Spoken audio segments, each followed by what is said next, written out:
Welcome back viewers. मैं एक video फिर आपके सामने आज लेके आई हूँ और आज की ये जो वीडियो है वो है इनफर्टिलिटी के बारे में। इनफर्टिलिटी के कॉजेज़ क्या होते हैं, इनफर्टिलिटी क्या होती है और इनफर्टिलिटी को हम ट्रीट कैसे कर सकते हैं, ये सारी बातें आज हम इस वीडियो में करने वाले हैं। वीडियो को समझने से पहले ये समझना बहुत ज़रूरी है कि इनफर्टिलिटी क्या होती है। इनफर्टिलिटी का मतलब होता है कि आप कंसीव नहीं कर पा रहे हो 1 साल के इंटरकोर्स के बाद भी।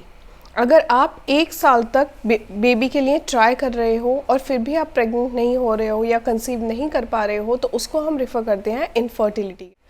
यूजुअली इनफर्टिलिटी जो होती है वो 2 टाइप की होती है, प्राइमरी एंड सेकेंडरी।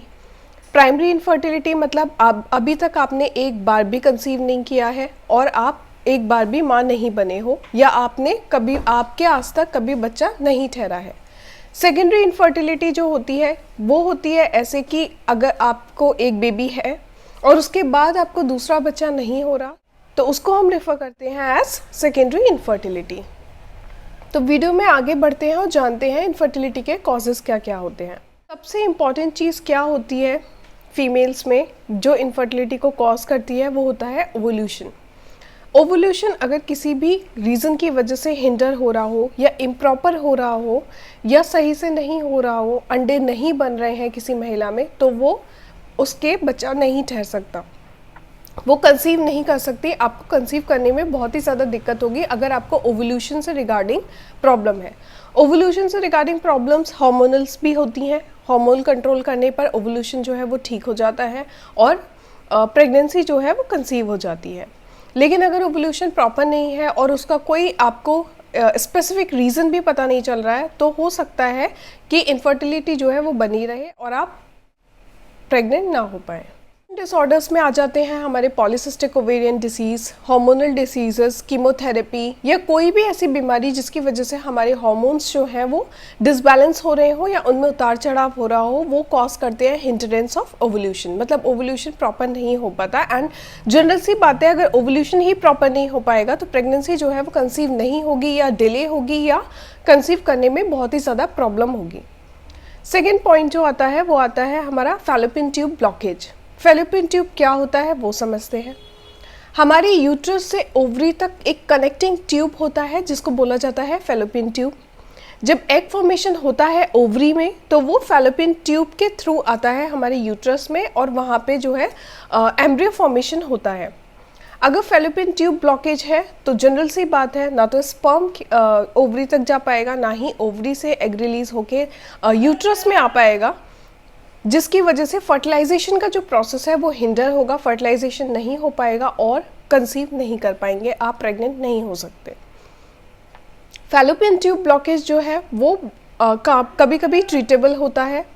अगर फैलोपियन ट्यूब का ट्यूबरक्लोसिस हो या कुछ हो तो वो आराम से ट्रीट हो जाता है। लेकिन अगर परमानेंटली फैलोपियन ट्यूब ब्लॉकेज है तो उसको ट्रीट करना लगभग नामुमकिन है। तो फैलोपियन ट्यूब ब्लॉकेज को अंडरस्टैंड करना बहुत ही ज़्यादा ज़रूरी होता है और ये तभी पता चलता है जब आप HSG कराते हैं। HSG एक डायग्नोस्टिक टेस्ट होता है जिसमें a kind of dye insert की जाती है हमारे फैलोपियन ट्यूब में और पता चलता है कि हमारे फैलोपियन ट्यूब जो है वो ब्लॉक तो नहीं है, वो ओपन तो है, जिसकी वजह से ऐसा तो नहीं हो रहा कि एग जो है वो उसकी ट्रैवलिंग नहीं हो रही है यूट्रस तक और इस वजह से जो है प्रेगनेंसी नहीं ठहर पा रही है। थर्ड पॉइंट जो आता है वो हमारी आता है यूट्राइन एबनॉर्मलिटीज़। किसी भी तरीके से अगर आपका यूट्रस एबनॉर्मल है, वीक है, जो कंसीव नहीं कर पा रहा है तो ऑब्वियस सी बात है कि प्रेगनेंसी जो है वो कंसीव नहीं होगी या उसमें एम्ब्रियो फॉर्मेशन नहीं होगा, जिसकी वजह से आप प्रेग्नेंट नहीं हो सकते।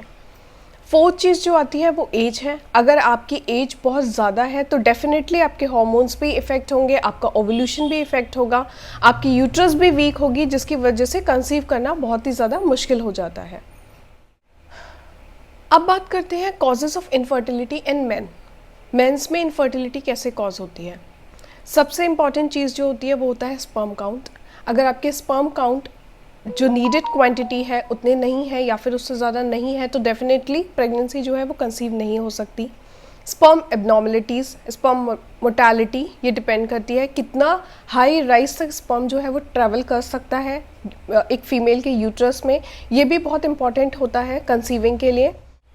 स्पर्म मोर्टेलिटी भी हिंडर होती है हमारे हार्मोनल डिसबैलेंस से। जो भी अगर कोई मेल है, अगर उसमें किसी भी तरीके की हार्मोनल डिसबैलेंसेस हो रहे हैं तो डेफिनेटली स्पर्म मोर्टेलिटी जो है वो हिंडर होती है, इफेक्ट होती है, जिसकी वजह से स्पर्म जो है वो ट्रैवल नहीं कर पाता है। मैंने वीडियो में बात की थी स्पर्म एबनॉर्मेलिटीज़ के बारे में, जो कि होते हैं कोई किसी भी तरीके का अगर इन्फेक्शन से सफ़र कर रहा है मेल तो डेफिनेटली जो स्पर्म क्वालिटी है वो रिड्यूस हो जाती है, उसमें एबनॉर्मेलिटीज़ आने लगती हैं और फीमेल कंसीव नहीं कर पाती है। जैसे कि मैंने वीडियो में बताया कि इनफर्टिलिटी जो होती है वो 2 टाइप की होती है, प्राइमरी एंड सेकेंडरी, और मेल एंड फीमेल। इनफर्टिलिटी ऐसा नहीं है कि सिर्फ एक पर्सन को इफ़ेक्ट करती है, दोनों को इफ़ेक्ट करती है, क्योंकि जो ऑब्वियस सी बात है जो बेबी है वो दोनों के थ्रू ही कंसीव होता है। और अगर किसी में भी किसी भी तरीके की एबनॉर्मेलिटी होती है, चाहे वो मेल हो चाहे वो फीमेल हो, तो प्रेगनेंसी कंसीव करने में बहुत ही ज़्यादा दिक्कत आ सकती है।